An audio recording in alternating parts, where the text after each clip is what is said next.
Alright, so I thought I'd do a quick video about the updates that Apple has done to their desktop line today. It was widely rumored that updates were coming both to the iMac, the Mac Pro, and a new 27-inch cinema display monitor, and that's what happened today. The iMac gets a boost. Its base model used to use Core 2 Duo processors. Now it's using Core i3 processors. At least in the base model, I know it's the same clock speed as the previous ones, but taking advantage of that 32 nanometer die technology, which basically provides quicker responses with less power consumption. So iMacs will tend to run a little bit cooler for all of those DVD ripping needs. And what else happened? The Mac Pro, also the base iMac, gets a discrete video processor or GPU. So for games, the base model will now run quite a bit quicker. It was using the same 9400M mobile processor that the Mac Minis and some of the old MacBook Pros were using. So a little games boost there. Also, the 27-inch iMac you can now order with a large internal hard drive and a 256 gigabyte SSD. For those of you that don't know, SSD, same type of memory that you get in an iPod or an iPhone or pretty much any portable device that has between 8 and 32 gigs worth of space.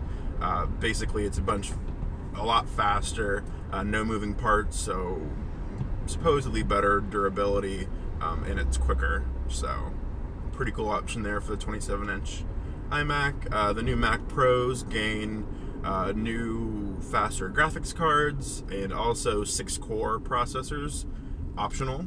So before you could order Mac Pros with either 4 or 8 cores. Now you can order it with 4, 6, 8, or 12 cores. The new 12 core obviously being a beast. I'd love to be able to put that through its paces.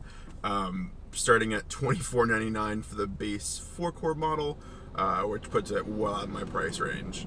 But they've also released a 27-inch cinema display option, basically a larger version of the previous 24-inch cinema display. The max res is like 2550 by 1440, I want to say. Anyways, it's huge, gorgeous IPS panel for enhanced viewing angles. So great display there. Probably drastically overpriced compared to similar offerings from other display manufacturers, but it has Apple's design and all of the aesthetic qualities that you would expect from Apple. And finally, they have released the Magic Trackpad. Basically, it's a larger version of the glass trackpad you get on MacBook Pros. It's basically, I think it's Bluetooth peripheral, and it basically lets you do all the pinch zooming and rotating photos that you would get. I'm not a huge fan of the glass trackpad. I like a typical optical mouse. I've got a Logitech MX400 or something, I think. Great mouse. And so not a huge fan, but if you're doing a whole bunch of design stuff where you'd be rotating photos, it could be a pretty cool peripheral. $69 for that bad boy. Also, I forgot to say, the regular iMac, the base configuration, the price isn't changed. $11.99 for that. I think that's really it. No big surprises that I saw for the Mac Pros. No Blu-ray, no USB 3 or Light Peak. So a good processor bump. Also, Engadget was reporting that the case had been redesigned. When I checked the Apple Store, the updated iMacs, Cinema Display, and Magic Trackpad were up, but the Mac Pro had not been updated to show the new processors or any new case design. So I know the Mac Pro isn't coming till August. My guess is that the iMacs are available immediately, as well as the Cinema Display. But anyway, that's your Apple news for now.